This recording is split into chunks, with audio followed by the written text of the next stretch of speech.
Nithyanandam Paramashukaram Kevalam Jnanamurtim Tvanvatitam Gagana Sarisham Tatvamasya Nilaksham Ekam Nityam Namachalam Sarvadhi Sakshi Bhutam Bhavatitam Trigunarahitam Sadgurum Tam Namami.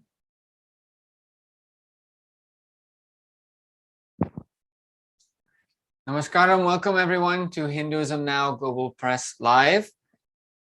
Hindus talking about Hindumisia, how I became a Hindu activist, our next live podcast. Please share all your suggestions, links, information, feedback, comments, questions in the comment section. Like and share. And if you want to send us a direct message on Hinduism Now Global Press and Facebook, which is facebook.com/HN Global Press. So today we have with us Nitya Tirtharupa. Aya, welcome. Thank you for joining us today. It's my pleasure, Sri Jnanatma, to join you today. Great. I was really delighted to hear that Hinduism Now is doing something like this. I just see that a lot of us are working in isolation, doing what we're doing, and it's just wonderful to see that Hinduism Now is allowing people to connect with a larger, not only allowing people to connect with a larger community, but also to network and establish contact and relationships.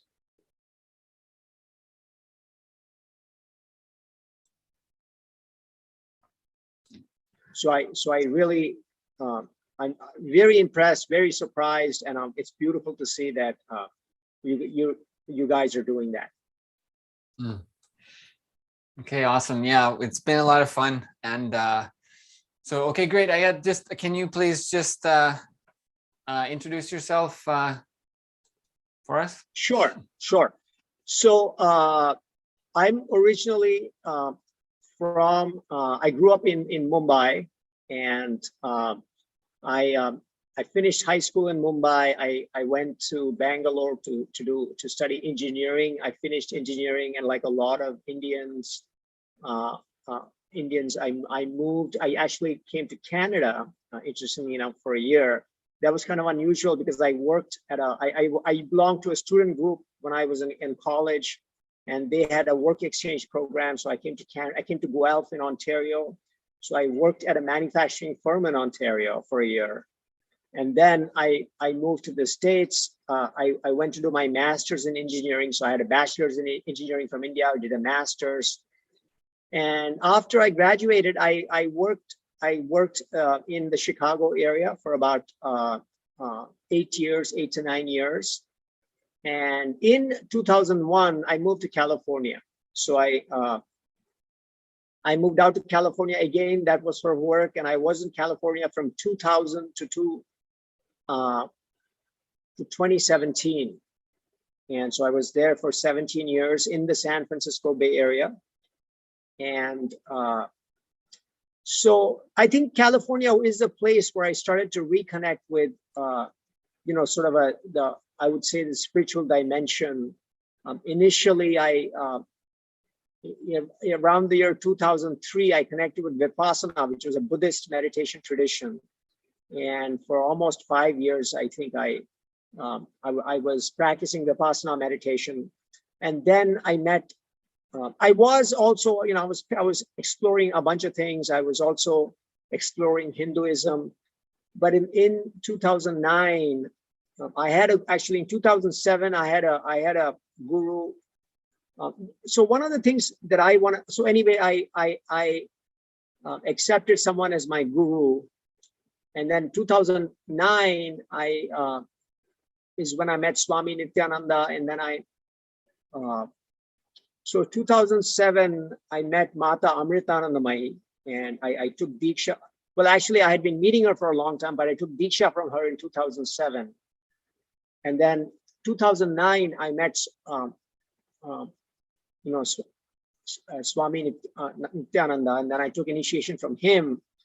But I have been connected with him for pretty much the last, I would say, 11, 12 years. And it's been a powerful journey, I think, to reconnect, with Hinduism, with my Hindu roots, and live a Hindu lifestyle, and actually be engaged in sort of the Hindu arts.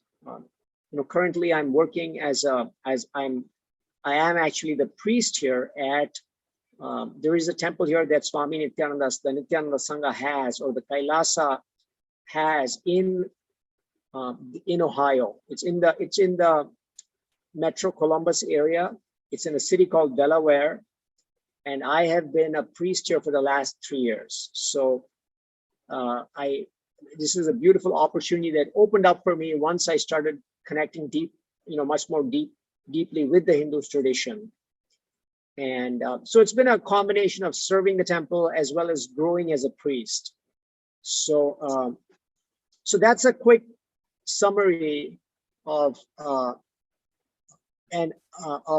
my trajectory, I guess, since I grew up in Mumbai and went to school there, and then moved to Canada briefly, then to the United States, and then my rediscovery of my sort of Hindu heritage. So yes, so that is my story. Great, in 1 minute or less. Yes. Okay, awesome. So that's great. And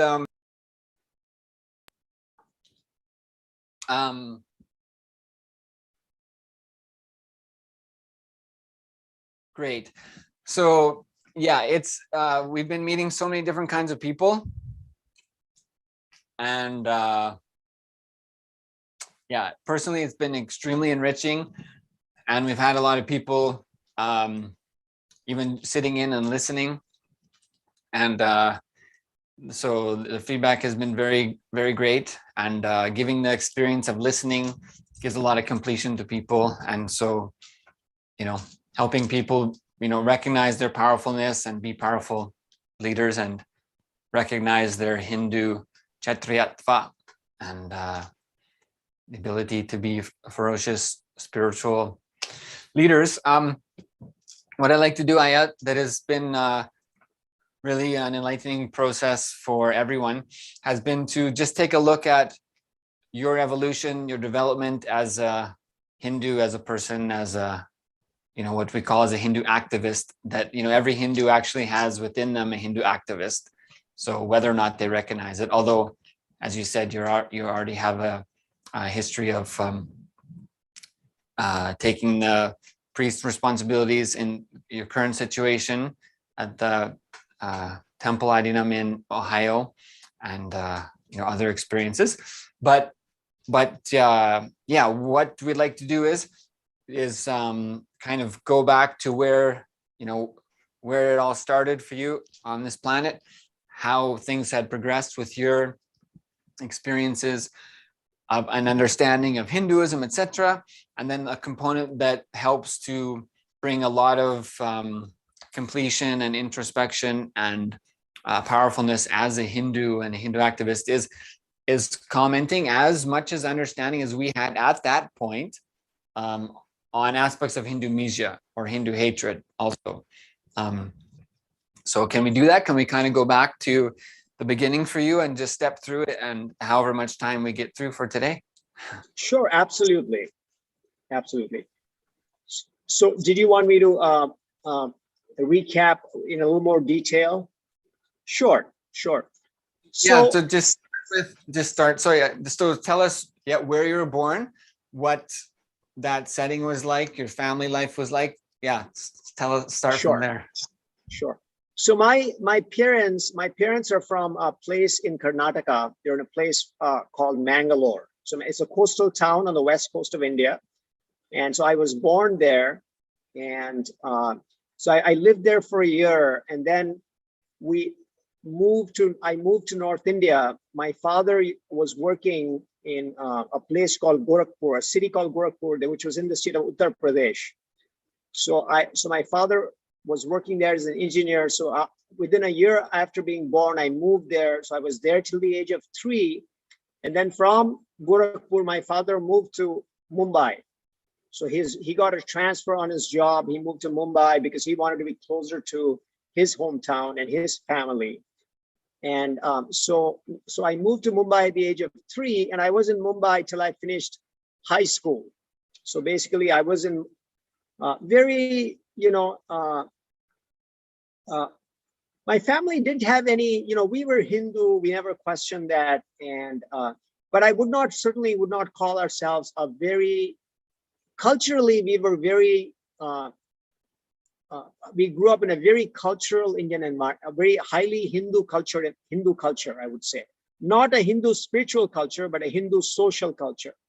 And so, for example, every year I would for our summer holidays, I would visit my grandparents and stay there from anywhere from 1 to 3 months. And literally we did this without fail until I grew up. So I got a chance. And so every summer when I would so in Mumbai, of course, we were in the big city, and just like any Indian growing up in Mumbai, it's a real mishmash. People are there in Mumbai from all over India. We don't even stop to think about our Hindu heritage. It's just, you just take it for granted. I remember visiting, being somewhat familiar with most of the temples where I lived in, and we would go there every now and then. Nothing significant stood out about that. It was just another thing that we did. I remember not seeking to understand, why we were there. I guess I knew we were going there to worship God, but nothing deeper than that. And so we didn't really, in terms of our lifestyle also, other than, yes, we ate an Indian diet, but in any dimension, I don't think that we were typically it was at a social level. And then when I visited my grandparents in the summers, because they were living in a rural area and they were doing agriculture, the lifestyle was more, we got to see a more traditional, tied to the ground, rooted to the ground culture, because they would farm crops, and there was cultivation going on, and that farm work. So I got a chance to see that also.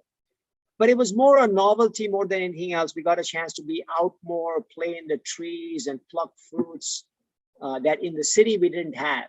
And so it was always, but the lifestyle my grandparents had was definitely much, much more traditional. So for example, when I was living there, I remember sannyasis coming to my grandparents' home and begging for alms, and they would just take some rice. They would take like a kilogram of rice and give it to them.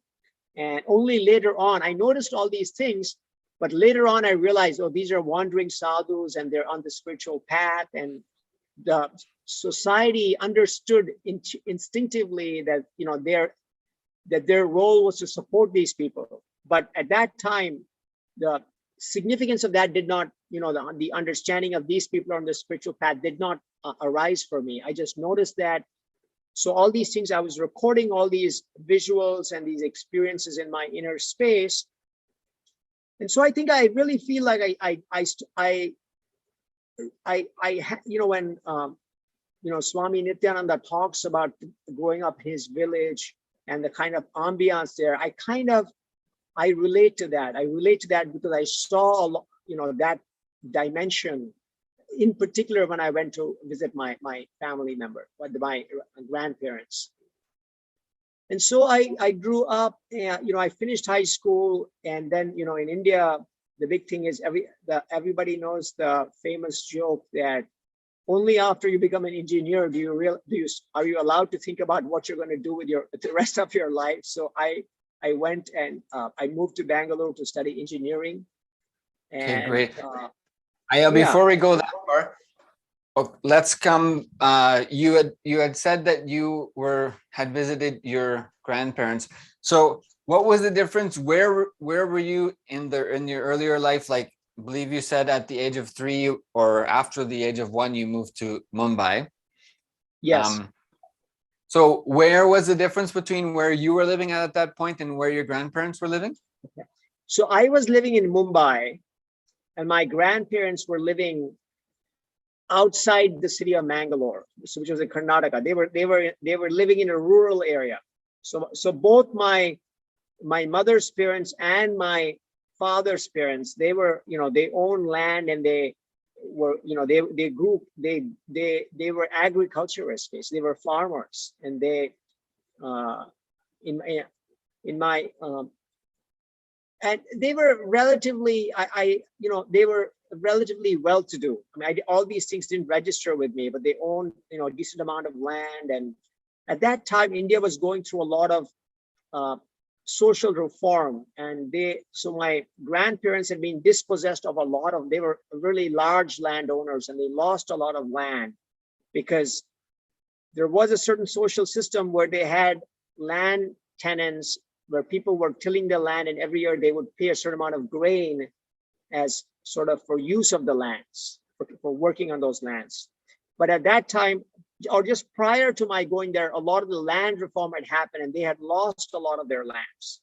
So they still had farms, but they had moved to their farms were much smaller than they had been even 20 years prior to that. So that was a big social change that happened in India in the 60s, actually, where it was kind of a political and social thing where they were moving to distribute the lands to the people who are actually working on them, as opposed to just have a few farmers own all the land and have just people working on the lands. So my grandparents were outside Mangalore, so just farmland. They were living in farmland, and that was my mother's parents, and my father's parents were relatively close by. They lived maybe about 50 miles away, but they were in Kerala, in the state of Kerala. It was on the kind of the border area, and so yes, so both Karnataka and Kerala, within close proximity, was where my grandparents had their farms, which were their houses also. They were residential farmers. So it was when I would go on my summer holidays to Mangalore and visiting my grandparents that I got to see this traditional side of Indian life, the farmer's lifestyle.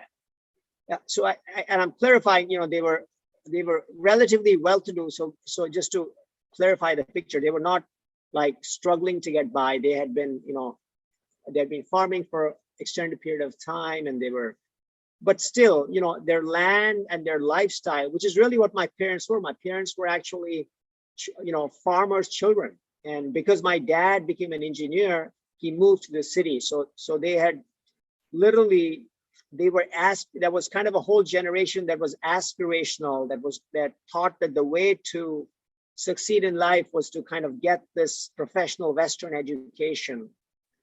And there was no interest really in staying back as farmers or growing their land, because they saw becoming a professional as the path to their upward social mobility.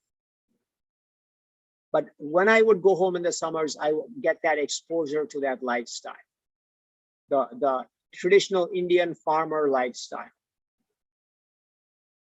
Mm-hmm. So that's interesting. So your parents would have been growing up right around the time of the 1947, sort of independence change at that time then, right? Yeah. See, my mother was born in 1944. So that was 3 years before India's independence. And she got married in 65. So, she got married at the age of 21. So so literally my mother was like born almost exactly the time when India became independent. We're talking about 3 years before independence. My father was born in 1932. So my father was actually already, he was 15 years old when India got independence. So he was, they were, I remember them saying how they were so excited about Gandhi and how when India became independent, they were listening to the radio and listening to Mahatma Gandhi's speeches. And my uncle was a big fan of Subhash Chandra Bose, who was sort of the more militant Hindu Indian leader. And so they really grew up in it, they came of age in independent India, no question about that.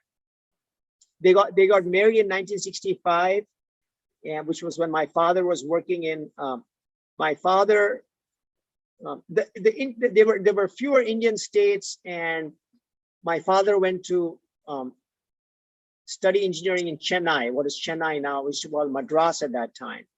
And then after he graduated, he got this job in Uttar Pradesh, which he moved like literally across the country. And then when I was age 3, they moved back to Mumbai, which is where I spent the bulk of my years, 1968, 69, up until 1983. So about 15 years in Mumbai, basically, where I went to school and high school. Yes. Mangalore, is that a coastal city or no? It is. It's on the west coast. It's immediately north of Kerala. So Karnataka has a relatively smaller coastline.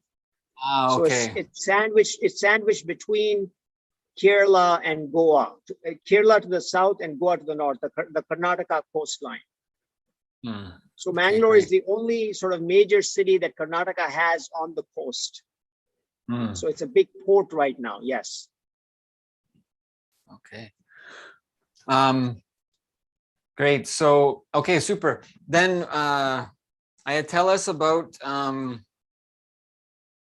your earliest memories of your home life, your home routines, and what that home life was like. Yeah. So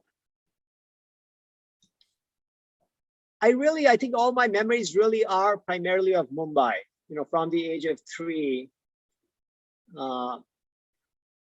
And nothing, it was really quite a comfortable lifestyle.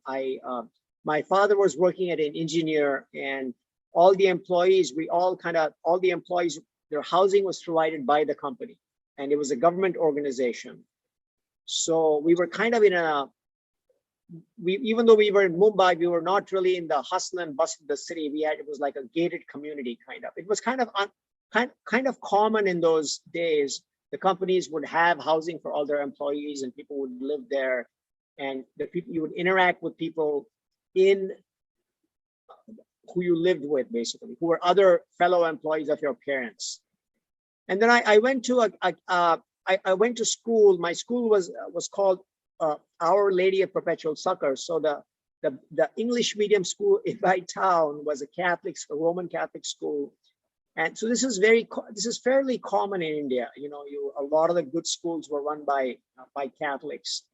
And so even though I really had very fond memories, there's no question we got a very good sort of education in terms of when I say we had a good education, in terms of the education that was provided through the formal education system. So of course, now when I look at it and I look at, the Gurukul education system, I realize, oh my God, this was so limiting, because all we learned was to memorize and read textbooks and read facts. And I don't think we really, the transformation that could have happened in school, we missed, I feel. I mean, when I look at the Hindu education system, the traditional Hindu education system, when I look at what Swamiji has spoken about, and also my own contact with people in Gurukul.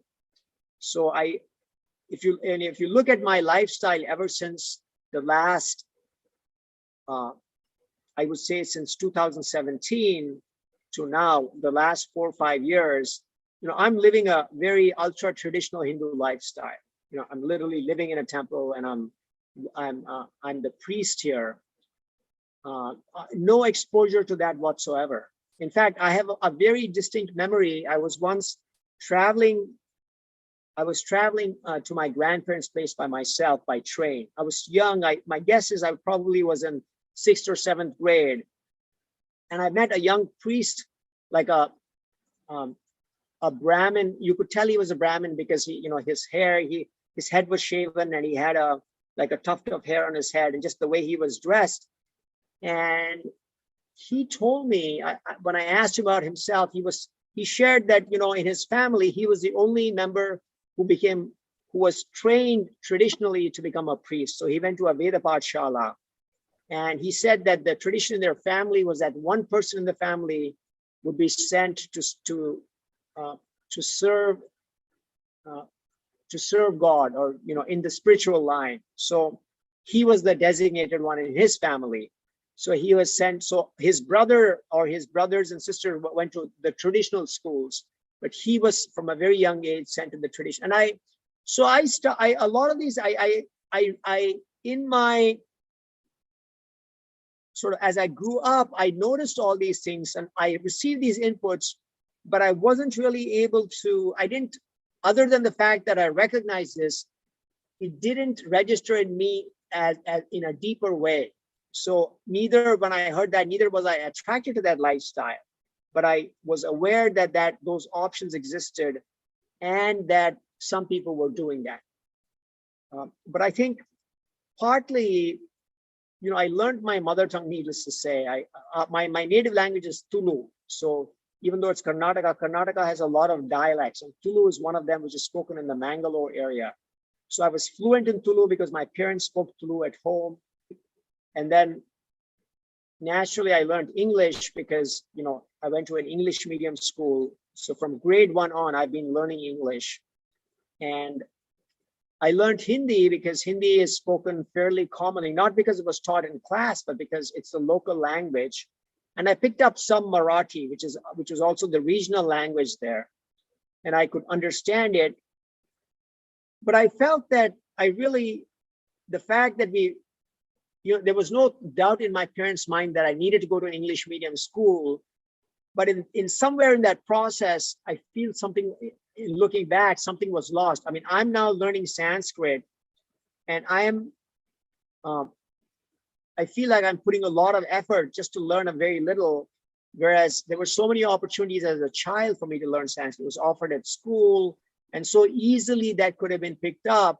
But neither my parents nor from my environment, I never received the sense that this could be something that was interesting, or this could be something that I would be enriched by.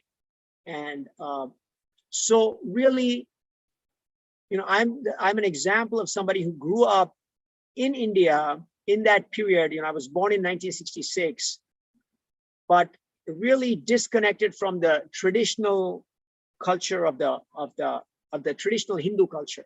Even though we were born in a Hindu majority country, the distinction we have now is they're born Hindus and they're practicing Hindus. We certainly were not practicing Hindus. And even the language, actually, the fact that we were speaking English primarily outside the home, I think that disconnects you from the culture. I went to an arts workshop, I remember, when I was in Mumbai, and there was this dance instructor who was teaching Bharatnatyam. And she was talking about dance, just explaining dance for a lot of people. A lot of people in India don't necessarily understand dance. And so I was curious to have that introduction to Indian dance. And she said that she received a lot. So she received a lot of students, so in India, there's something called English medium, where you study in English medium, where I studied, where English was the main language. And there's something called vernacular medium, where the schools are actually in a local language. The schools are Marathi, or the schools are in Hindi, where Hindi or Marathi are the primary language. And she said that the girls who came to learn dance were from a vernacular medium that is speaking the local language. Their lifestyle was where they would work with, they would help the mother in the kitchen, and so they would use their body. They would be moving around and bending and cleaning the floor. And so when they came to learn dance, their bodies were more flexible. So literally, the girls from the vernacular medium, just by even culturally, they were more attuned to helping the mother and, helping out in the home. And as a result, they had a body that was more flexible. And when they went to study dance, they were better dancers. Whereas somebody on the English medium, literally, they kind of adopted almost like a Western culture, and they would not be really, usually they didn't help the mother in the kitchen, and they would sit in a chair, and just the language itself started to break them away from that tradition, from the native, Hindu tradition. And so again, I noticed all these things without, really seeing the bigger picture here. And so, and even the people who were from vernacular medium, I remember when we went to, we used to call that junior college. After your 10th grade, we go to something called junior college. So even the people who come from vernacular medium, the opportunities to continue studying in that diminish because the higher education in India is in English anyway. So literally you're forced to drop off your vernacular studies to become an English. So literally India is educating people. Okay, if you want to stay rooted to your tradition, you can do it for a little bit of time, but you have to completely drop it and join sort of the English mainstream if you want to advance. That is kind of the image, that's the expectation people have. And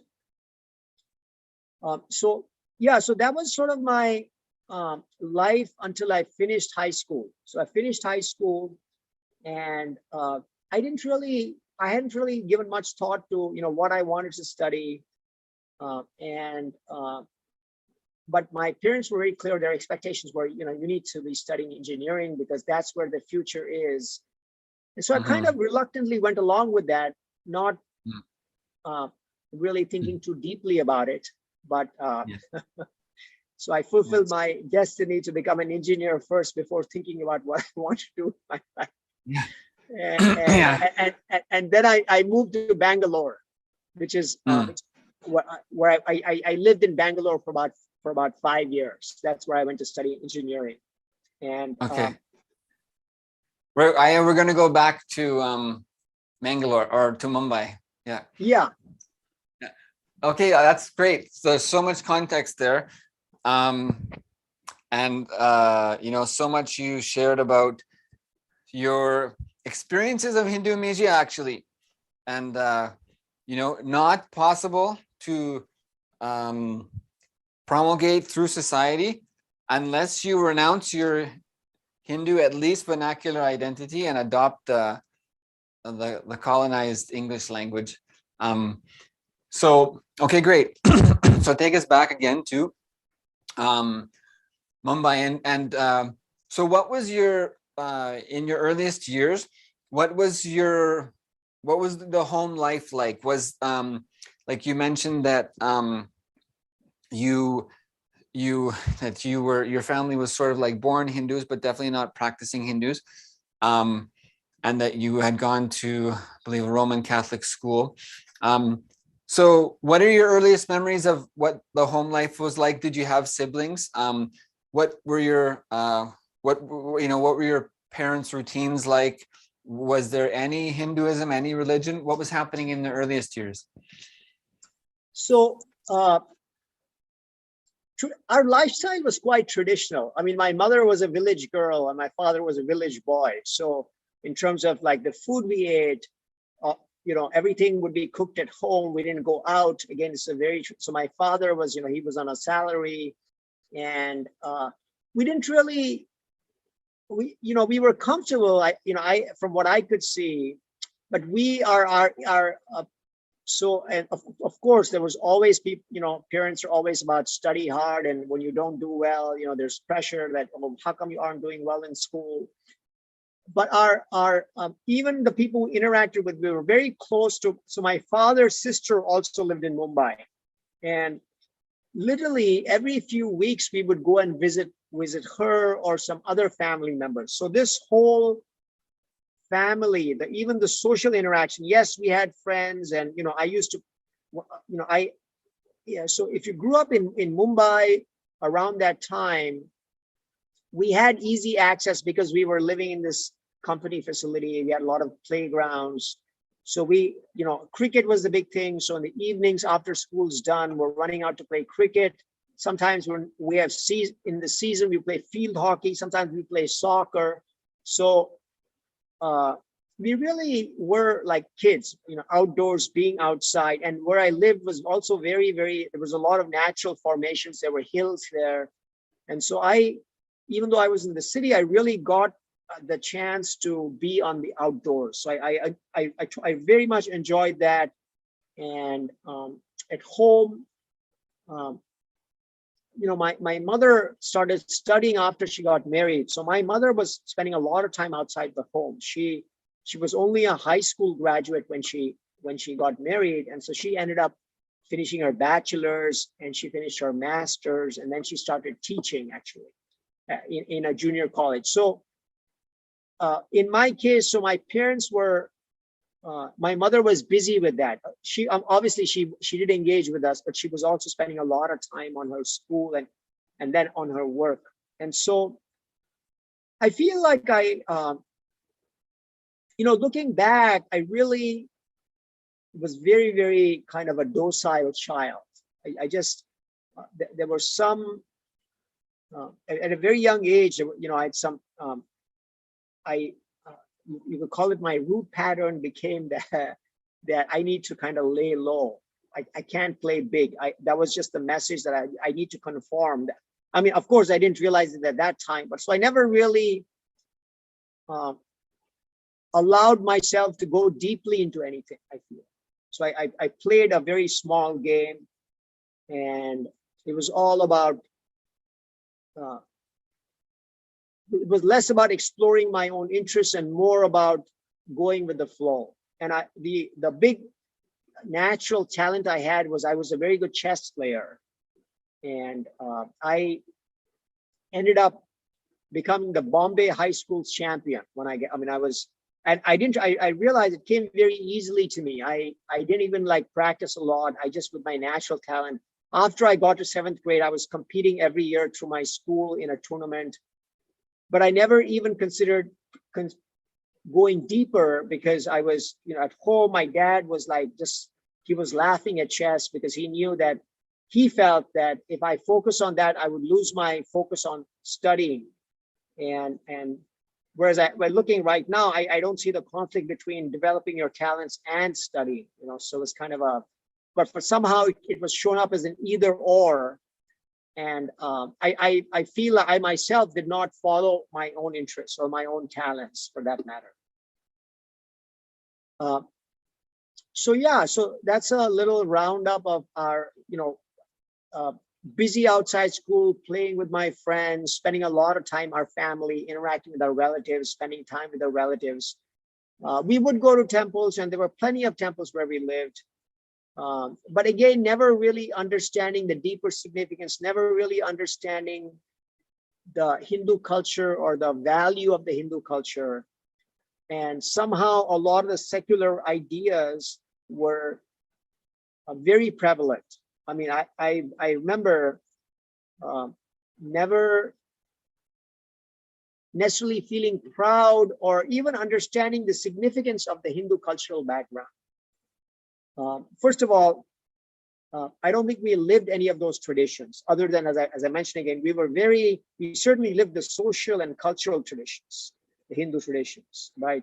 Interacting with the family, being close-knit families, and eating the food, the natural food. And I remember going to the markets. I used to, the open air markets and the fruit. This is one thing I noticed after I came to America. All the fruits were tasting so bland because all that fertilizer. But in India, I still remember the fruits we would eat were so.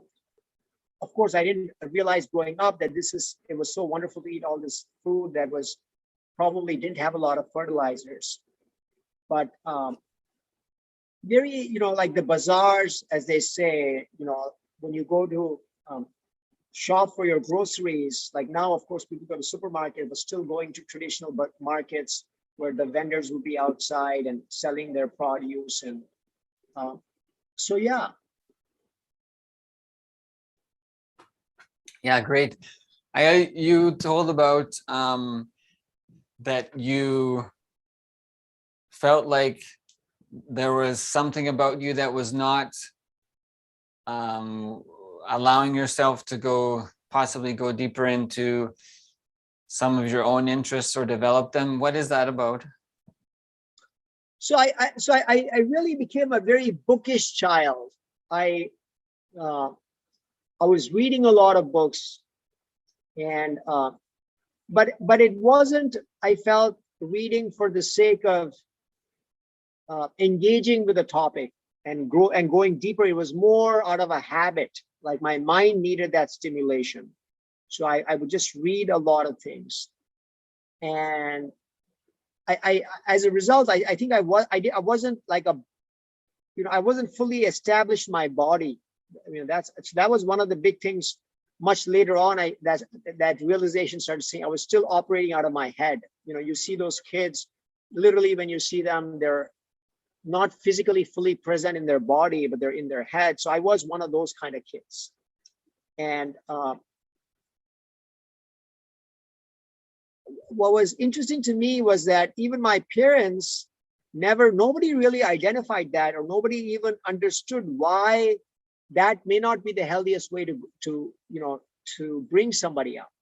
And it was only much later when I was in the US and I started to explore myself, and that I started doing some theater, and where I really started to move back into my body and move back into being present. And so that was my personal journey.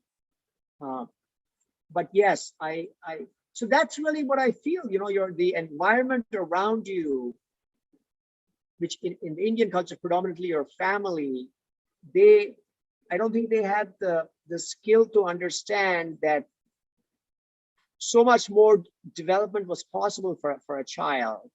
But to them, it was only a matter of, did this child do well in school? If he's doing well in school, he's accepted, he's validated. But if he's not doing well in school, then the message is something's wrong with you. You need to shape up.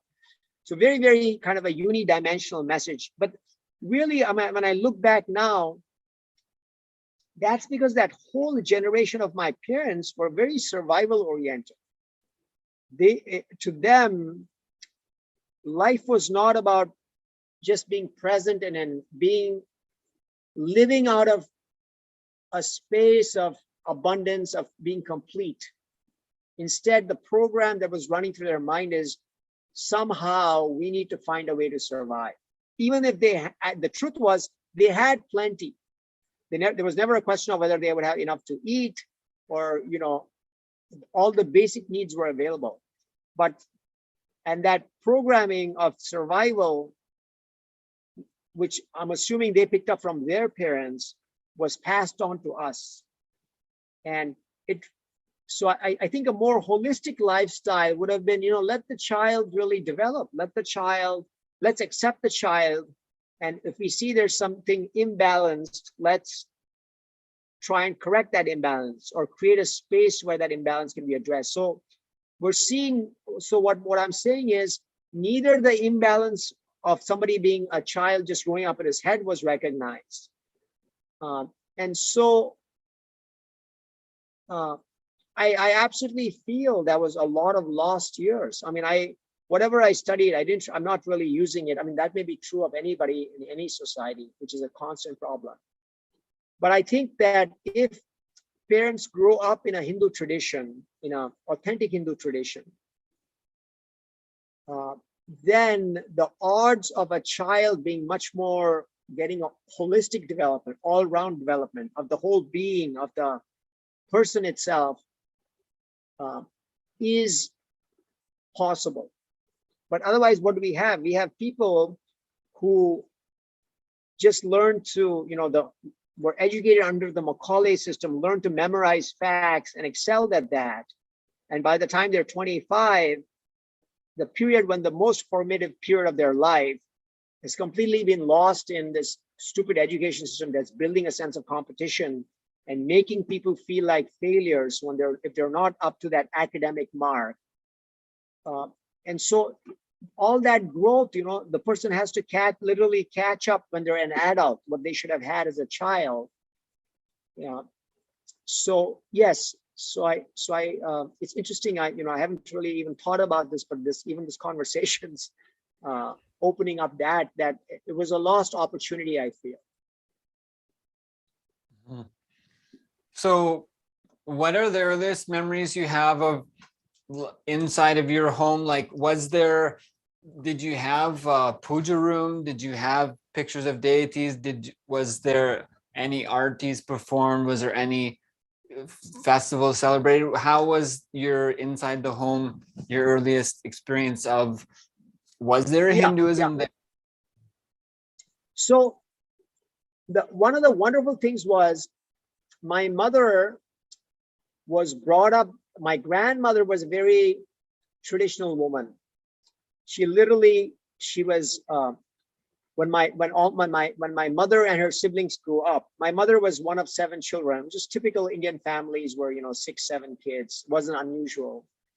And she would always put the kids to bed by reciting the Ramayana and the Mahabharata, the Indian epics. And so my mother just had literally, just in her growing up, she had imbibed all this. And even their lifestyle in the village was very, the traditional entertainment, the dramas, the where they would sing of the epics and they would dance the traditional lifestyle. They grew up in a very traditional way, and even they would celebrate all the festivals. So for example, in my house, I always remember Krishna Janmashtami. Krishna Janmashtami, which is Krishna's birthday, August, very big deal in my house. My mother would make all the traditional foods, which Krishna loved, which is the sweet milk with coconut milk and jaggery and bananas and the rice cakes. And that was just one example, but literally we probably celebrated, 12 to 15 holidays, something traditional. We would do that. So culturally, and of course, as a child, the Mahabharata, I remember crying so many times listening to the story of Abhimanyu, listening to the story from his, when he was in his mother's, he was just like a fetus. Krishna was telling Subhadra about how the battle formation, and he was listening to that. And then when my mother would share about how Abhimanyu went to war and he was surrounded by all these people in all directions, he knew how to get into the formation. He didn't know how to get out. I was sobbing when that story was told. So I was fortunate in that. I don't think necessarily everybody had that exposure. So I had that. There wasn't a lot of artis, for example, happening at home. Somehow, that is my mother actually, after my father passed away in 1994, and my mother really took a very deep turn to spirituality after that. So after that, when I grew up and I met with my mother really became a very steadfast Hindu. So but that was, 1994. I was almost 30 years old. So it was only much later in my life that she took a turn to become like a more traditional, and she really, that's a different part of the story. Maybe I'll tell that in a little bit, but actually I'll tell it now. So when I was 30 years old, I was in the States. I had graduated in college. I was working. My sister had finished college. She was working. My sister's 4 years younger than me, and she was getting ready to get married. And my dad passed away, and 6 months before my sister's wedding. So my sister and my mom were by themselves at home. My sister got married 6 months later, and she left because her husband was also in the US. And so my mother was by herself. So my mother, she got married at the age of 19, I think. So she went from being a daughter, beautiful daughter, to being a wife. And then when my dad passed away, she really had an inner crisis because her own identity was so wrapped up in being my father's wife, or my mother, and like Indian housewife, that on her own, suddenly there was a vacuum there. And she didn't really get the kind of support that she expected from other people. And so she coped with that by really going very deeply. She dived very deeply into Hinduism. She went through, she was seeking, and then she was seeking for that kind of grounding or that support or that anxiety and that self-doubt that was in her. But fortunately, she's a very intense person. And literally in 3 to 5 years, she really stabilized. And she actually started doing very well. Literally, when all the completion happened in her, the universe started to support her because she was complete. She was attracting all this completion. And so a big part of her development became after my father passed away. And so like I said, I kind of became more, I took Diksha in the year 2007, which is where I started becoming I would say a Hindu with, when you take the initiation from the master, that's called the Dvija, you're twice born. So that was literally my rebirth as a Hindu, I would say. But my mother had that about 10, 11 years before me. And she went through with so much intensity. And I was in close touch with her. And so a lot of that I picked up indirectly. Like even when I met the master, I really think I was helped by the fact that I had seen my mother's journey for about 8 to 10 years prior to me. And so a lot of things became easier for me.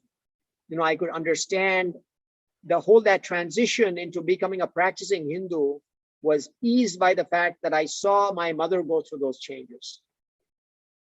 Mm-hmm. So the truth of the matter is, for me, although I as I said, in 2003 I started practicing Vipassana. From the 1994 onwards, I met Mata Amritanandamai for the first time. She was an enlightened master, and I'm forever indebted to her. I was seeing her every year in California, in Chicago, and then when I moved to California, I saw her in California every year, and I would go for the hug. So literally, I had been seeing her for almost 13 or 14 years. I never got initiated by her because I never felt that I was ready. I just felt I was too much in the world and I didn't have enough commitment to the spiritual path. And I left it at her feet that, like, you tell me when I'm ready. I mean, I'm not really able to say when I'm ready. And I remember in 2007, one year, she was visiting the Bay Area. I went to see her. Literally, when I walked into the room, everything was different. It was literally that the message she was sending me, I was getting was, you're ready now, take the Diksha. So very, very significant moment for me, because on my own, I would never have, either I would have tried to do it before I was ready for it, or I would not have known. But here what happened was, this is the Guru herself. She's saying, okay, my son, the time is right, go for it. So, again, I'm realizing now the value of having a guru, the value of the tradition, where the blessing, even to decide to take up, I had such deep trust in her that the moment of course, she didn't say it verbally. It was in the air for me when I went to see her that time. And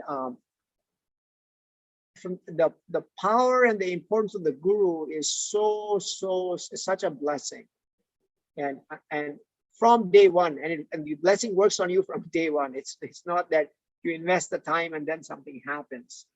So yes, so we've jumped to my spiritual Hindu connection, but really I would say it's from 2007 on that I really I became more intense personally.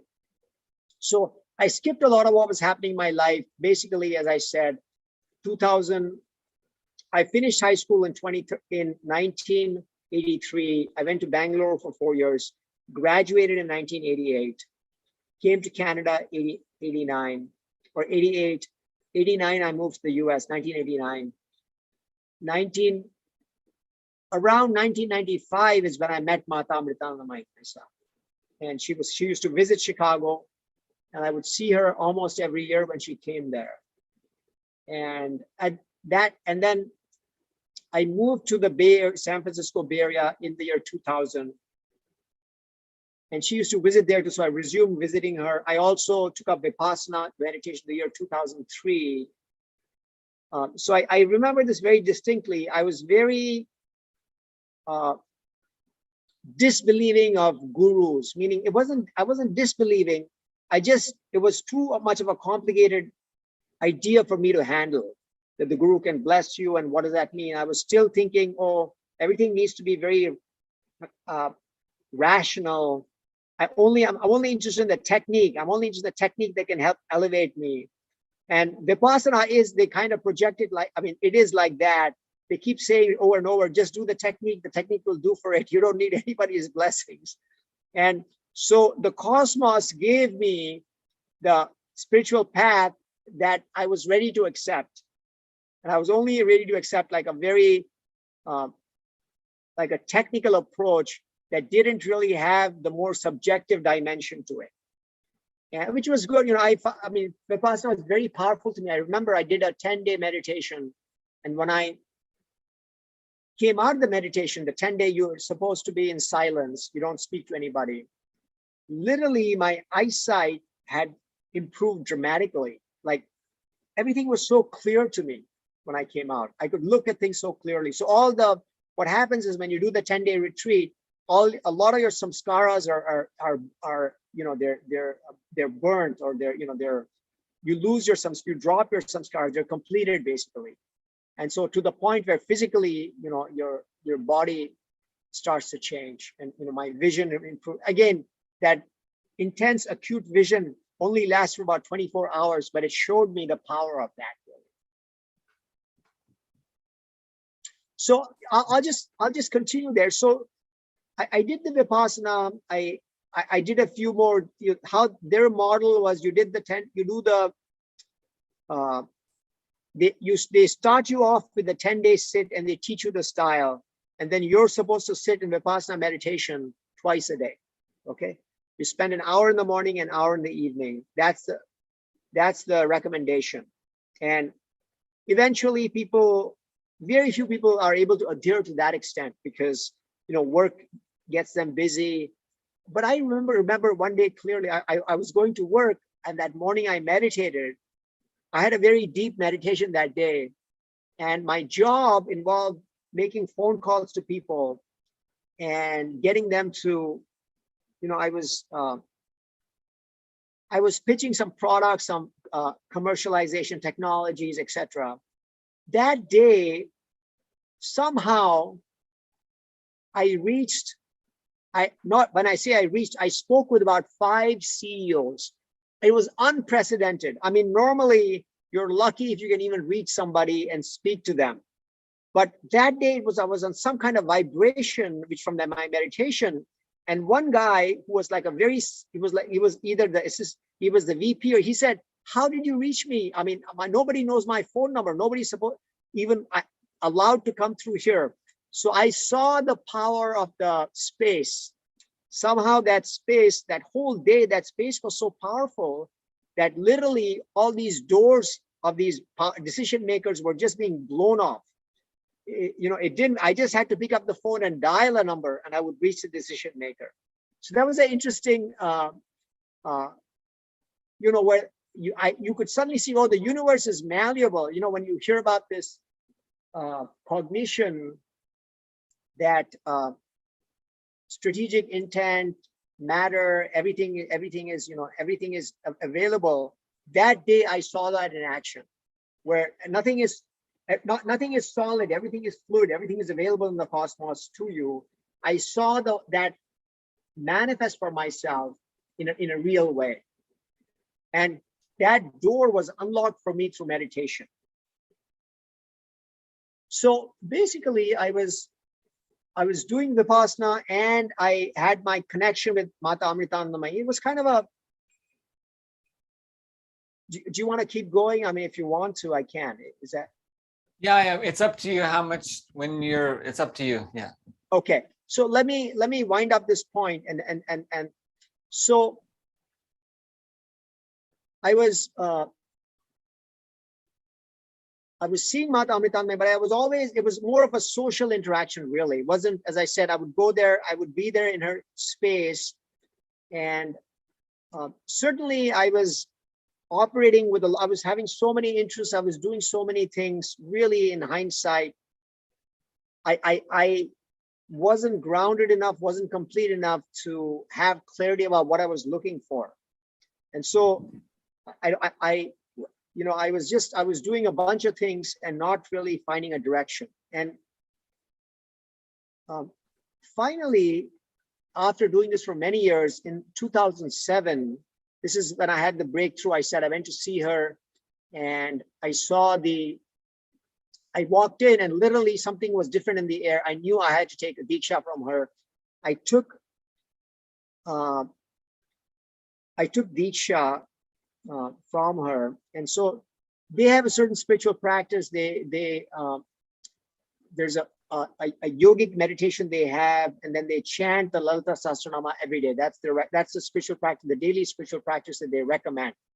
I was living in San Francisco in 2007. I remember taking the tram to work every day, and I would listen to my Lalita Sahasranama on my headphones on, and I would chant along with that when I would go to work. And so I was with her for the first year and a half. It was very intense. I followed everything religiously, and I started to feel the need for something more. I was looking for another teacher. I was looking to connect with other masters. And so, because San Francisco is a big kind of hub in the United States, especially for spiritual seekers, a lot of masters would come through San Francisco. And I saw so many. I saw Sadhguru. I saw a teacher called Amma Karunamayi. I saw Mother Meera from Germany. And so one day I went to see Mother Meera, first time ever. I got her darshan, and it was in Berkeley, California. And then when I came out, I was really very powerful darshan. I was completely blissed out. I just didn't know I was just walking around town. And when I was walking around town, I saw this flyer that said, "Enlightened Master to speak on Patanjali Yoga Sutras." And I think I went there in March, and he was supposed to come in May. So literally I saw that flyer two and a half months before he was supposed to come down. I didn't know who he was, but I was doing yoga at that time. I started doing yoga, and I thought, oh, this could be interesting. And I noted down that address, the date of the talk, and then I showed up for the talk in May.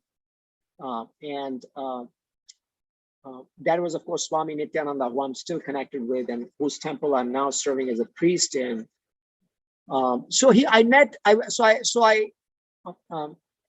was another master I was going to meet, like so many other masters I was seeing.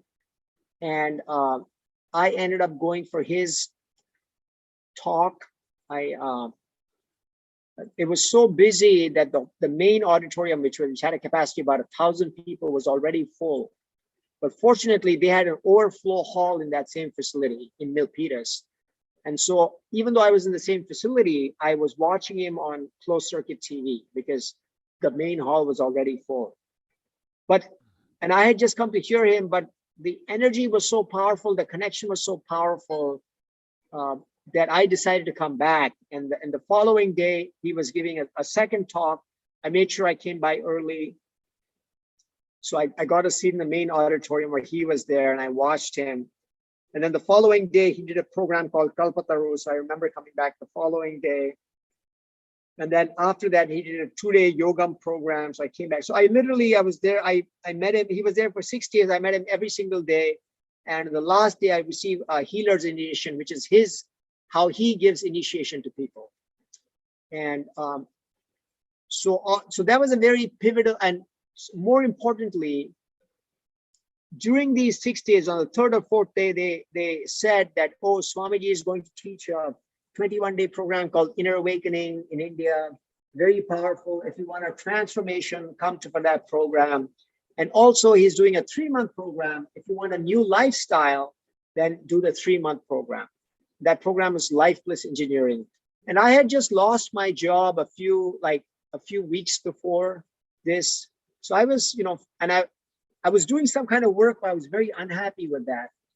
So the timing was just perfect. I thought, oh, you know what, why do I want a transformation when I can come back with a lifestyle? Let me get a new lifestyle altogether. So literally, I saw him for 6 days straight. And within 2 weeks, since I decided to do the 3-month program, I was in his ashram in South India, outside Bangalore. And I spent 3 months there, living the, it's a monastery. So living that monastic ashram lifestyle, waking up in the morning, doing yoga at 6 in the morning, doing puja in the evening, participating in aarti. So really, that was my first in-depth experience to a traditional Hindu lifestyle. So, and that was a very seminal 3-month period for me, because all the incompletions I picked up in my life, all the, I think a lot of things started to stabilize from that, the 3 months that I spent there. We would spend 5-6 hours. Swamiji would spend 6-7 hours every day with us, with our small group of 100 people. And, he was so captivating. We would just wait to hear. That time with him was everything. And he just opened, even the concept of the master was completely foreign to me. I mean, I understood guru and everything, but as the master as a pivotal person or the force or energy in your life. So it just opened the doors for Hinduism to me, that 3-month period. I mean, I think not everybody who came for that program, and everybody had their own path, and some people went very deep. Some people became sannyasis right out of that, or brahmacharis and brahmacharinis. But I just got my real in-depth firsthand exposure to what it means to be a Hindu, and literally from the source, from Swamiji's mouth, 6-7 hours a day. Huge blessing, huge opening for me into the Hindu vision of life, the importance of Hinduism, the Hindu narrative, the understanding, and I won't say everything happened instantaneously. It was more of the big door opened for me there with that intense exposure. And one of the most pivotal things that happened for me was that I got certified as a yoga instructor in those 3 months. And so for the next 5-6 years, that was a big driver for me for my transformation. I committed to that wholeheartedly. I developed my own daily practice, and then I started to teach. And so really the big thread for me after I got that initiation from Swami Nithyananda in 2009 was I recommitted to teaching. I committed teaching yoga. And I think there were many other things, but the yoga, working with the body every day, was really again, that's an example of a Hindu approach, like a Hindu art or a Hindu culture that was responsible for my motivation, my transformation. I modeled my life so that I was able to do that, basically. And yeah, so I really think I've shared with you how I transitioned from being the boy growing up in a Hindu household. I mean, not a Hindu practicing household, but a born Hindu household in an urban city like Mumbai, not really connecting with any of these ideas or teachings, coming to the US and then slowly that curiosity opening up. The other thing I didn't really mention is I noticed that once I started to do these practices, I became much more equipped to handle a lot of the challenges. So really, I was finding the spirituality. I wouldn't call it Hindu spirituality. I would say the spirituality as a powerful tool to handle the challenges I was having at work. I mean, my work was very intense place, very chaotic, very challenging. And the only reason I feel how I dealt with that was going into kind of a using some spiritual approaches, powerful, working with cognitions, powerful cognitions. And that allowed me really to weather a lot of the storms that were happening around me and help me deal with the challenges with much more equanimity, a much more grounded, centered way.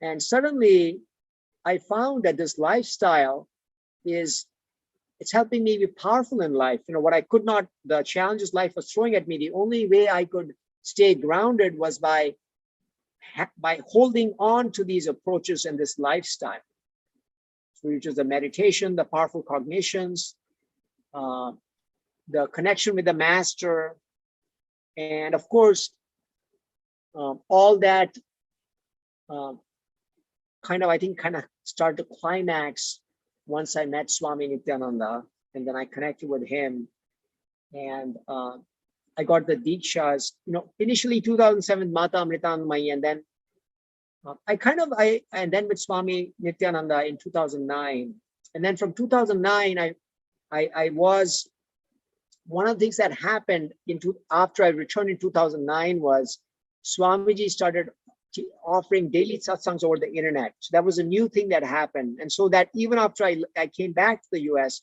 I was able to stay in touch. So all those powerful cognitions, the sharing, the satsangs, I was able to connect with that on a daily basis. And so that was certainly a newer chapter in my life. As I said, it was then, from then on, yoga was the foundation for me. Swami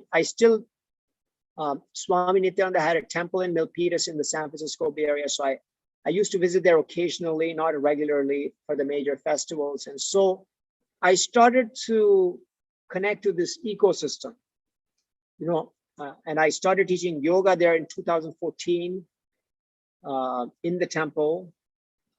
And so it really, the Sangha and the temple became was providing the ecosystem for me to start living the Hindu lifestyle. And of course, in between, I made various trips. I did various programs with Swamiji.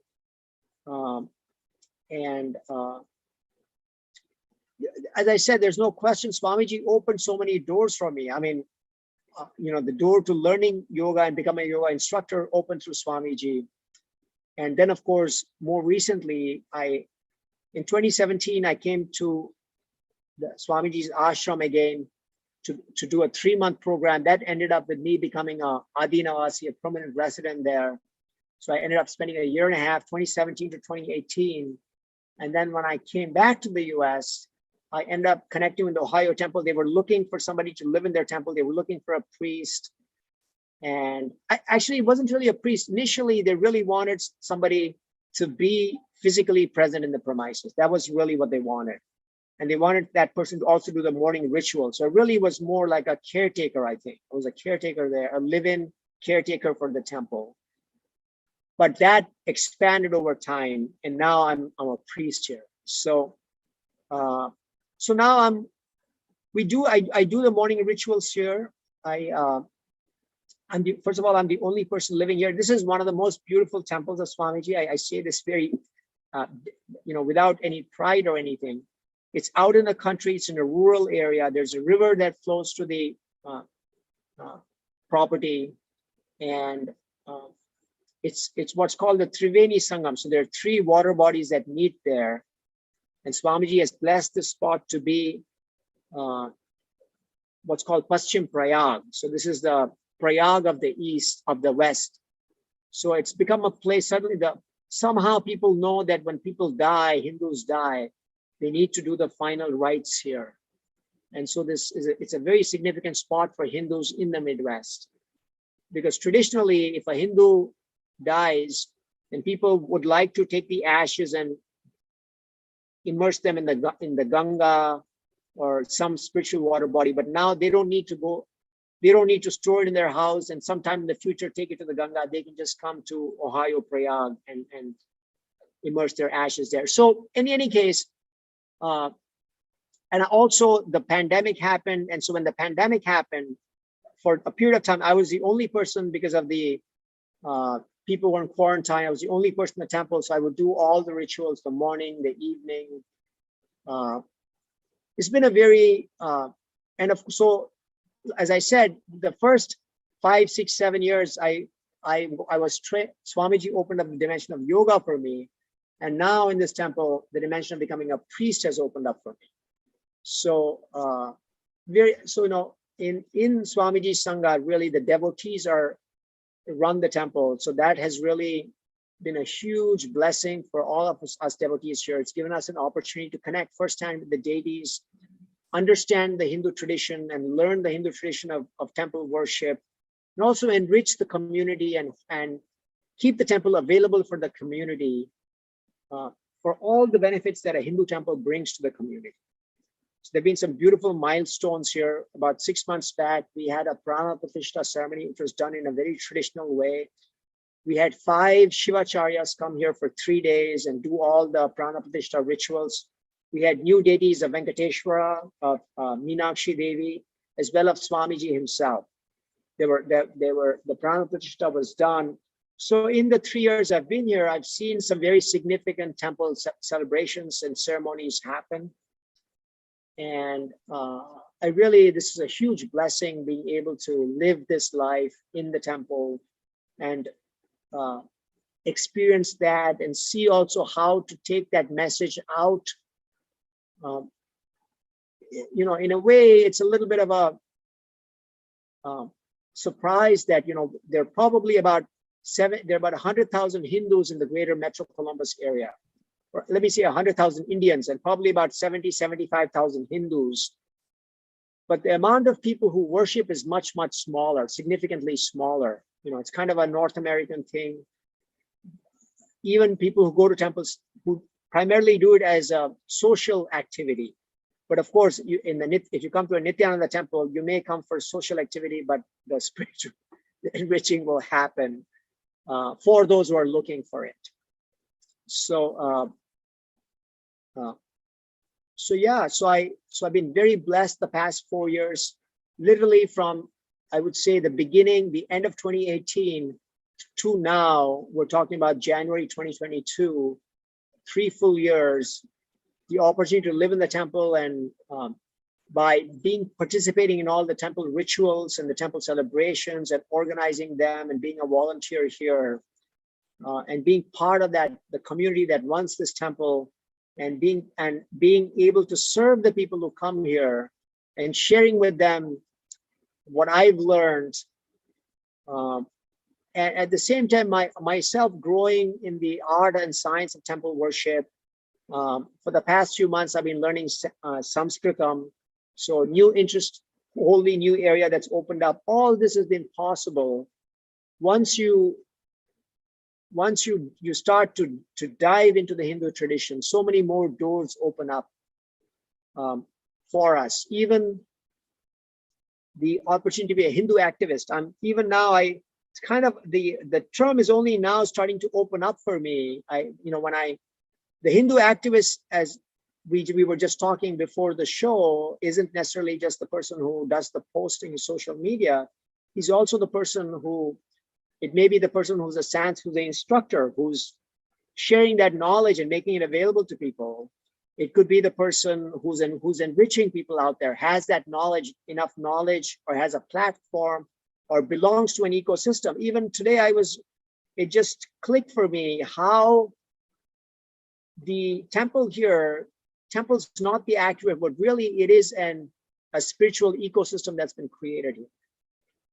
What I'm seeing is this temple has the volunteers, just the ones in particular that have been committed to this ecosystem, committed to serving the temple, so much prosperity is unfolded in their lives. You know, there was a period of time in the last 6 months where 4 of our volunteers, ended up having their own houses. So, or, moving from being people who rented to having their own house. So it was just so beautiful. And it's not that, it was obvious to me that because they so deeply connect with the temple, somehow that auspiciousness and that prosperity just landed on them. And they're manifesting. It's their ability to manifest that is creating the prosperity they're seeing. I mean, that was not their goal necessarily, but certainly the power of this lifestyle, the power of the Hindu lifestyle, the power of being. And if you live the lifestyle, by extension, I think you become an activist. Because whoever is coming to this place, whoever is making sure that the Hindu rituals are performed, whoever is making this available to the community really is an activist, I feel. And so so a lot of these ideas about being a Hindu activist, which I guess to some extent is the theme of this talk, I'm suddenly starting to wake up to, I think anybody who is part of an active ecosystem, a spiritual ecosystem, where the ecosystem is designed to take them to elevate their consciousness and ultimately become one with the source, with the divine, become liberated, is a Hindu activist. It's because of that their investment, their time, they've imbibed the values of the culture, of the tradition, and they're committed to protecting it, to living that lifestyle, and to taking that lifestyle to others in whatever way they choose through their service, in whatever way they're inclined through their service. For some, it might be a teacher, where it's their knowledge they're sharing. For some, it might be just a physical labor. If you listen to this talk that I saw Swami Nithyananda give today, he said the key point he was making was that the genius of the Hindu system was that the tradition understood that these 4 streams of the Varnashrama Dharma, it's the knowledge stream, we have the Brahmin, or the Kshatriya who handled the power, or the Vaishya who handled money, or the Shudra who physically makes himself available. Any of these dimensions that you choose to engage in an ecosystem, automatically by virtue of that, you are an activist. So my understanding of spiritual activism is now literally being clarified for me as we speak. So I finally realizing that I am actually, although I wasn't clear if I was, or I was wondering, is it possible for me, a Hindu activist? I'm not sure I have the time to post on social media all the time. But that clarity is now coming to me, that the activist is a broader definition. And for me, if you're in an ecosystem, if you're part of an ecosystem that is that's available to people, and you're supporting that actively, then, or you're involved in that actively, you're engaged in that ecosystem actively, then you're, to me, that's an activist, a Hindu activist. Mm-hmm. Yeah, exactly. There's so many, so many aspects. So, we took more time than we had already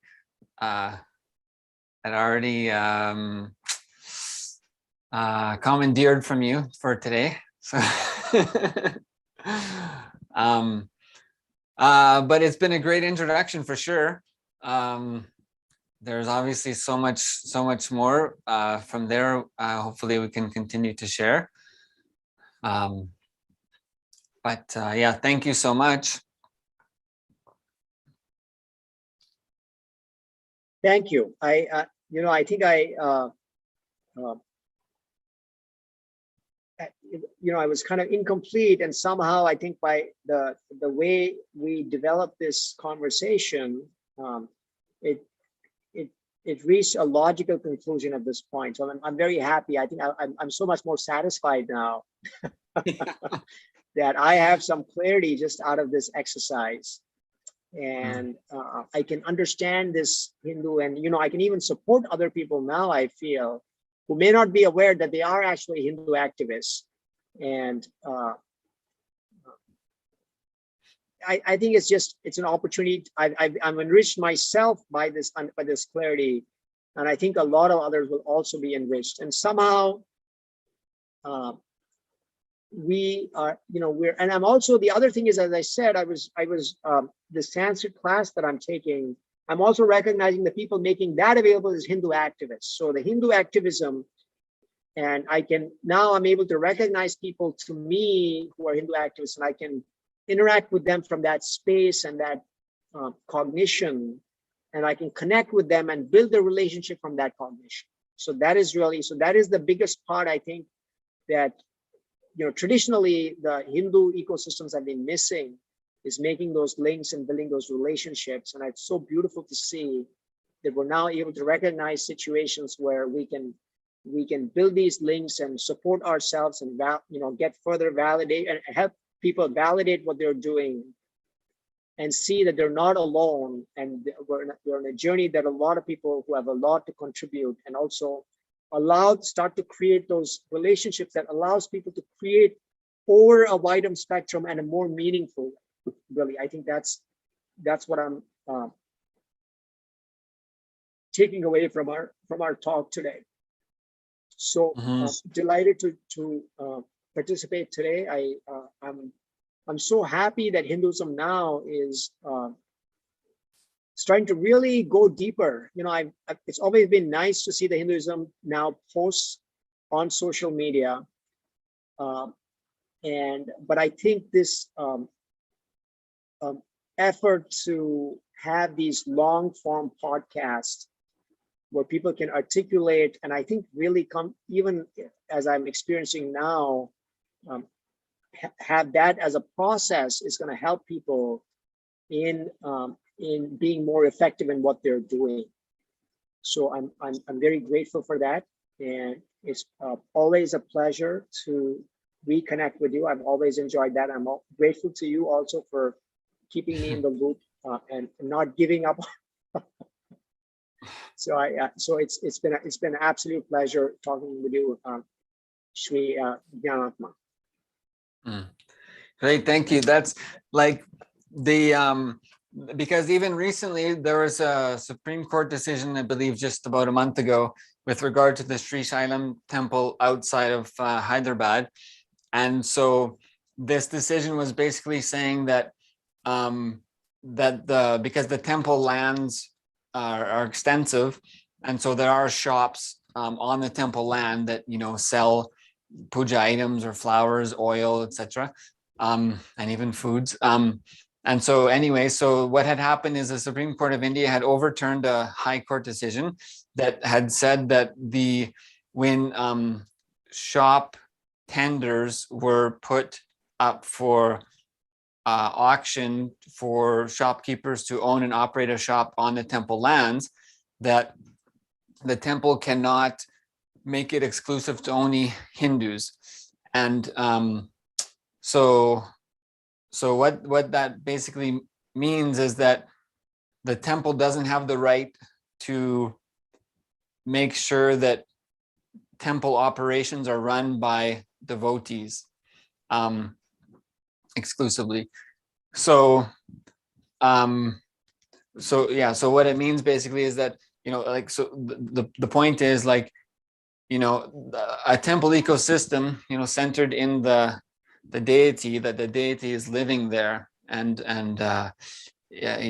by the Hindu civilization is given rights as a living being, and is owner of that space and lives in that place and is owner of the land.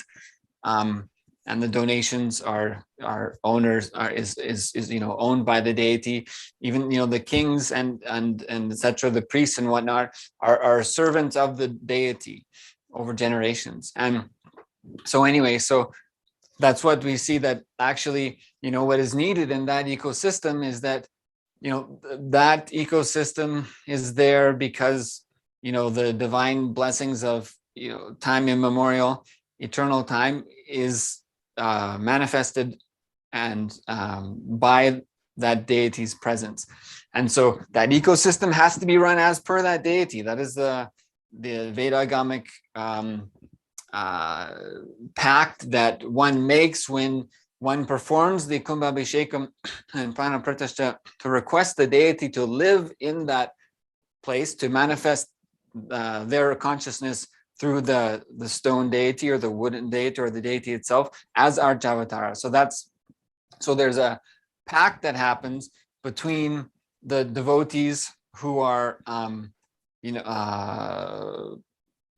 making the agreement that requesting the deity to live there, and the deity says, yes, I'll live there, but the agreement is that you have to follow this is our agreement, this is how you have to maintain the ecosystem. And so the devotees, the temple ecosystem has to be run by devotees of that temple ecosystem. That's the karmic agreement that Hindus have between themselves and the deity, that you have to maintain integrity to the deity. So anyway, that's part of that decision that has happened recently, is that there's this supposition that that people other than followers of that sampradaya, people other than devotees of that deity, people other than followers of Hinduism are running the Hindu temple ecosystem. And so, so there's that aspect. And then you mentioned also the Varnashrama Dharma. And so that's what is the Shudra is given the responsibility to maintain the land. And so each of the Varnas, is interdependent.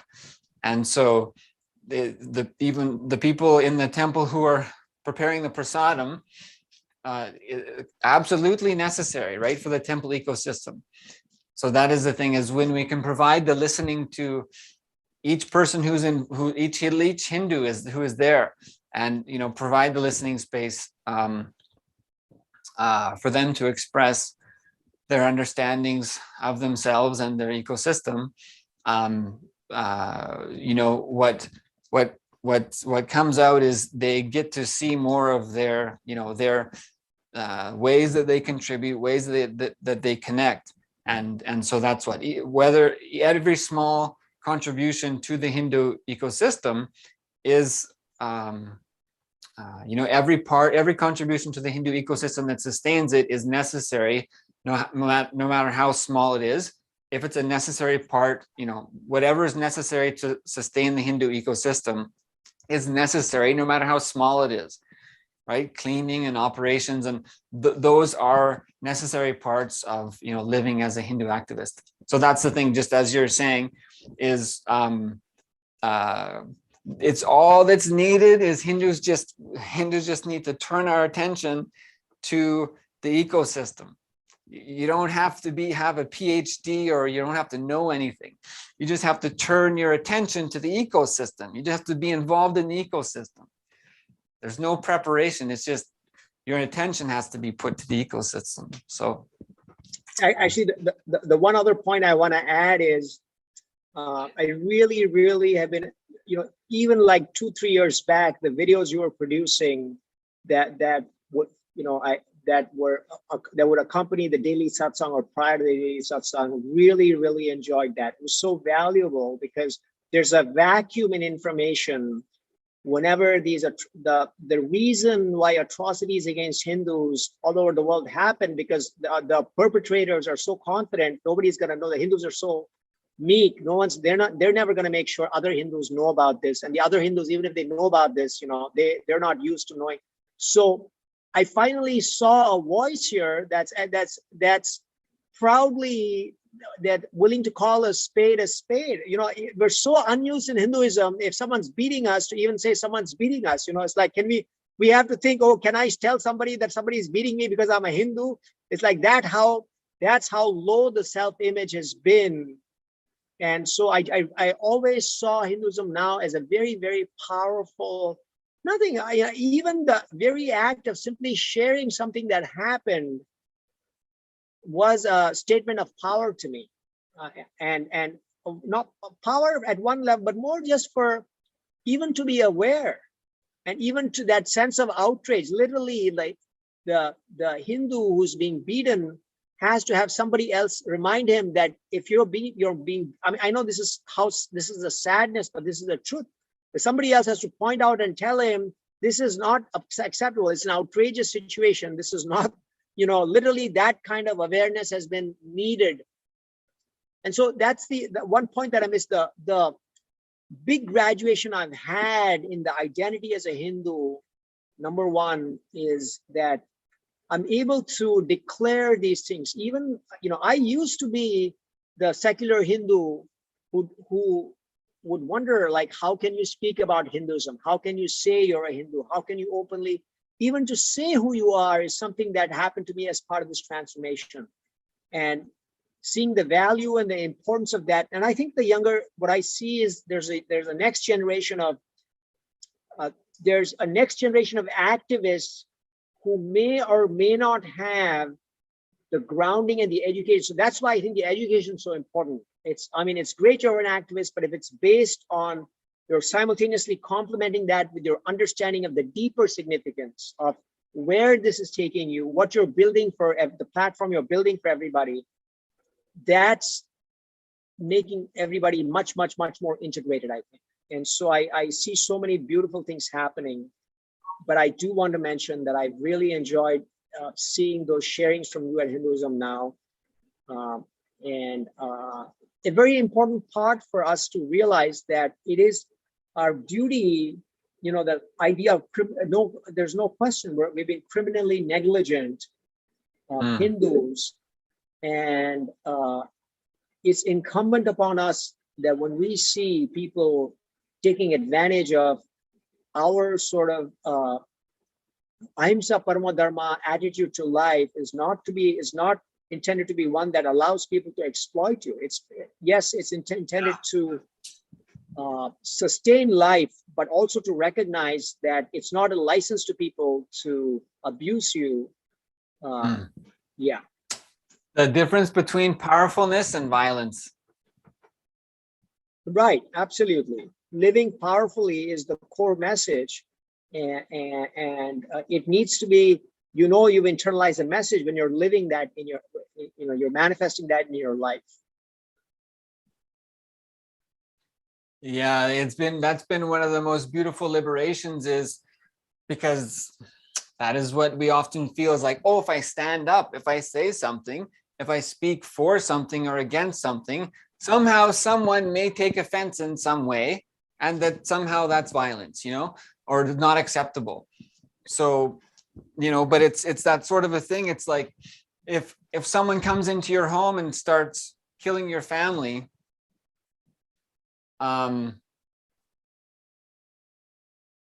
you know, it's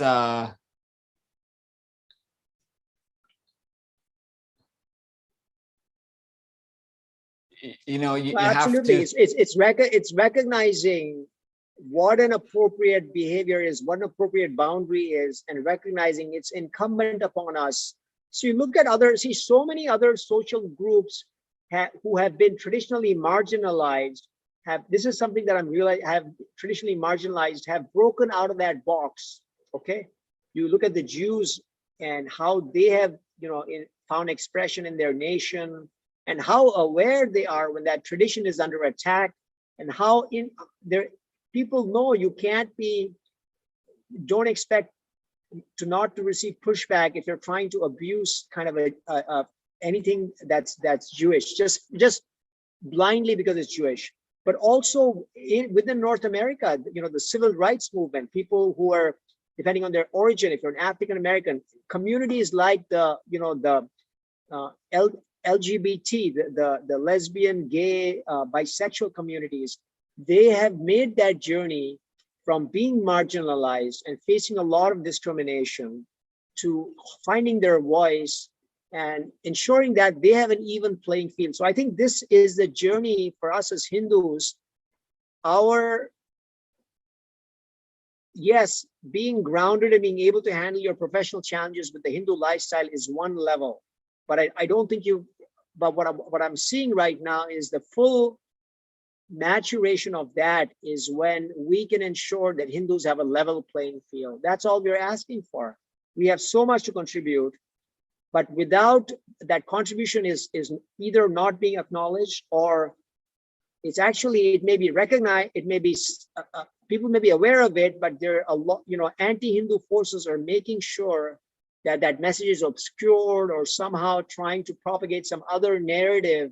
It's incumbent upon us that while that ensuring we have a level playing field for Hindus, while we follow our consciousness-based civilizational nation, help that adoption of that and live that lifestyle. This is also an additional part of living the Hindu lifestyle, because the need of the hour is that. This is what the hour calls for. And that is really, I think, the message, in the Gita, the message to the Gita is understanding what is your duty. It's not going to be, yes.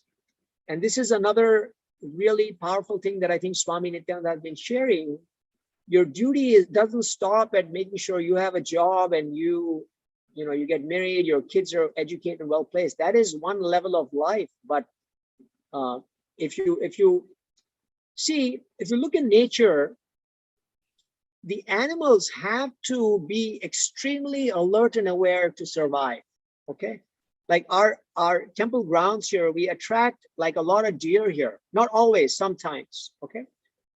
Sometimes the deer will come and I look at it, every 3 seconds, every 2 seconds, the deer is checking to make sure that there's no danger. Can you imagine that kind of life? If you're having an interview every 2 seconds, we have to stop so that we can make sure there's no, but that's because it recognizes it's that aware. Nature has bred that animal to have that kind of awareness to ensure its survival. And really, that is what Hindu is, that is the level. So it's not an exaggeration to see that for us now, that is the level of awareness we need. Because if we will not be able to, it's very hard to distinguish who is against and who is for and what action supporting us and what actions against us, unless we really need to wake up from this slumber. It's not the currency, is not, it's wonderful if you have currency, but really your wealth consciousness, your, what is our wealth? Our wealth is these spiritual ecosystems. And if our ecosystems are in danger or there are not enough ecosystems, we need to see why that is happening. We need to, and so even from a very simple, unfortunately, what's happened is survival has been equated with having just building a family and having a job. Unfortunately, that is not survival.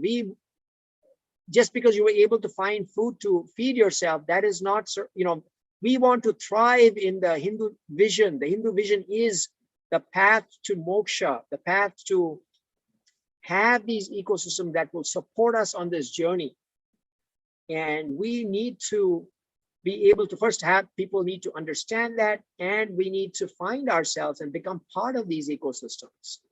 And from that identity, when you start looking around you and recognizing what is a survival need, what is a threat, and responding accordingly, then the sense of what is our duty will start to manifest. So Hindu activism is the need of the hour.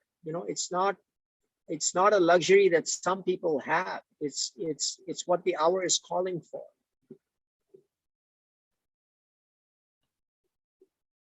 Yes. Yeah. Well, we could go on and on.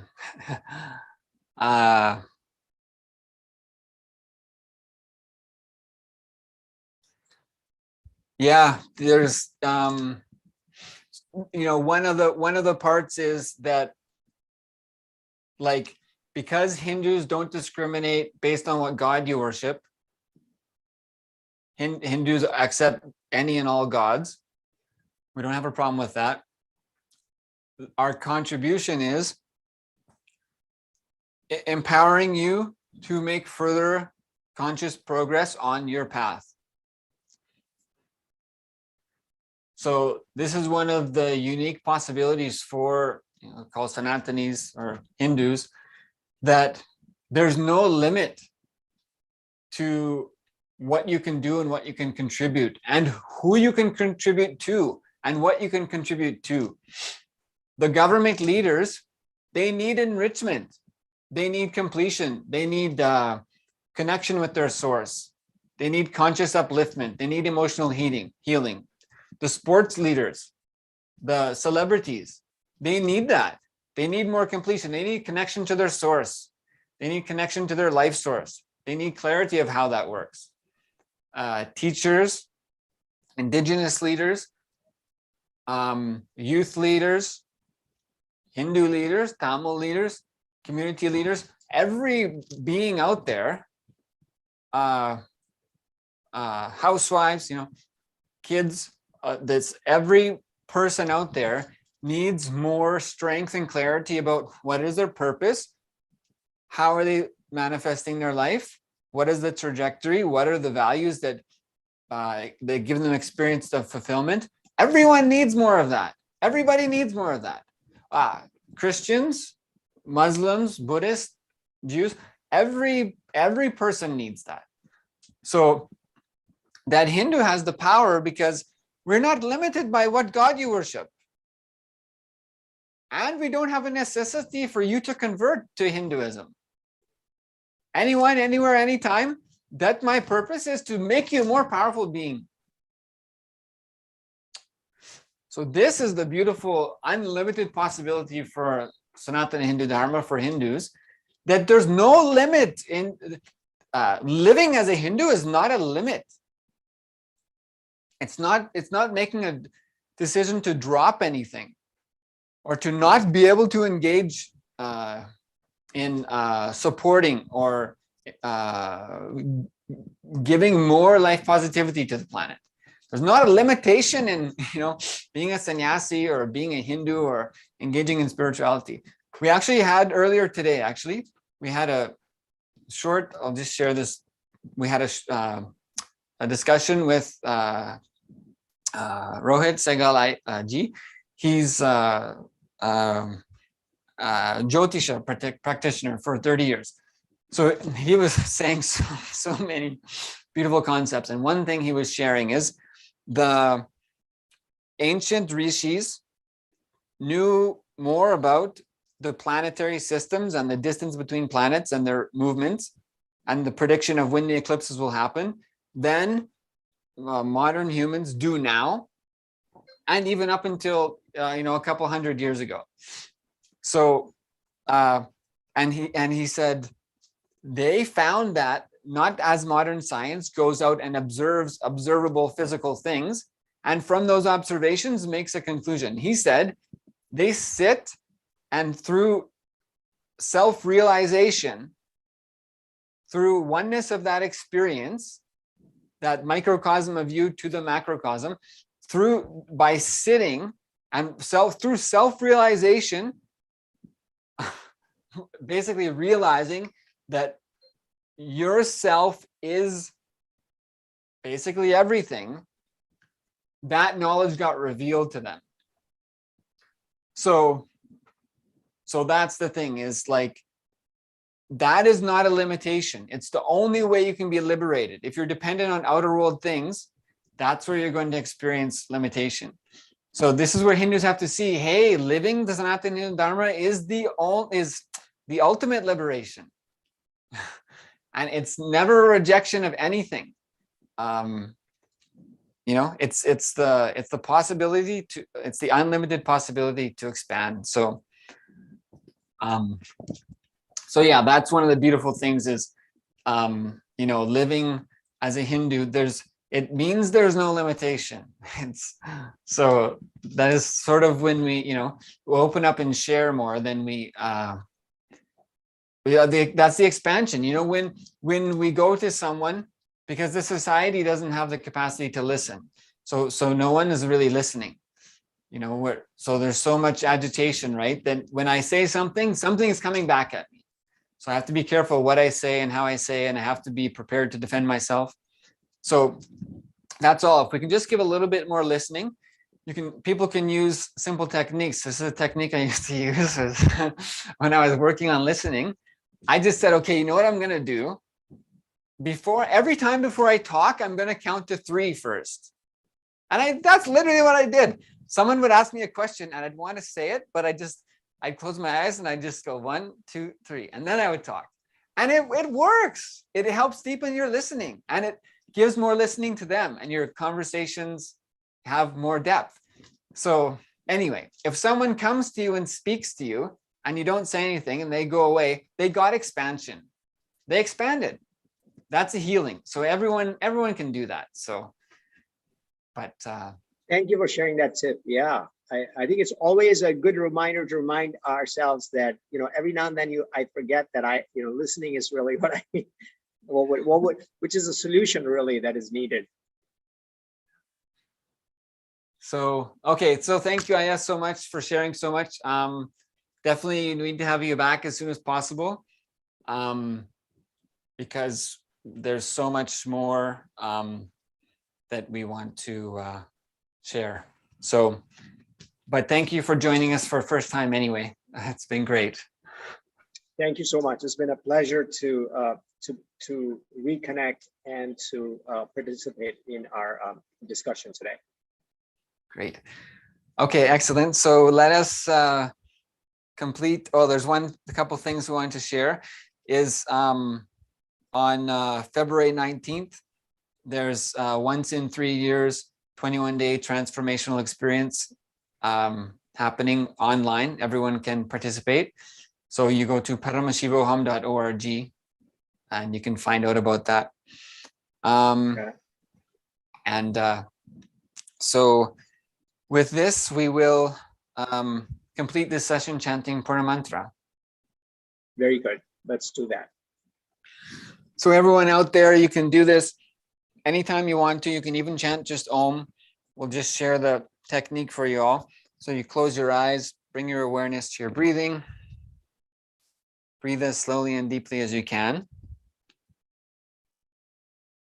And connect with a deep sense of gratitude. Anything you're grateful for. It could be a master, a God, guru, teacher, friend, pet, whatever you want to choose. Connect with that deep sense of gratitude. If you want, you can visualize them even in your center of your body area, Anandaganda.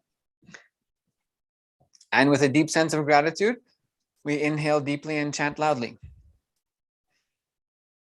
Om Purnamada Purnamidam Purnat Purnamudachyate Purnasya Purnamadaya Purnamevavashishyate. Om Shanti Shanti Tat Sat. Sarvam Bhagavat Shri Nithyananda Paramashiva Parukarpanamastu.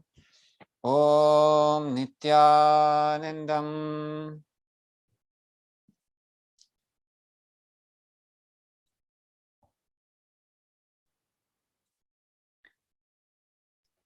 So thank you everyone for joining us, and thank you Nityatirtha Rupa. It's been great, and can't wait to have you back as soon as possible. Thanks for sharing everything, and we'll gather again soon. All right, wonderful. It's been a pleasure to connect too.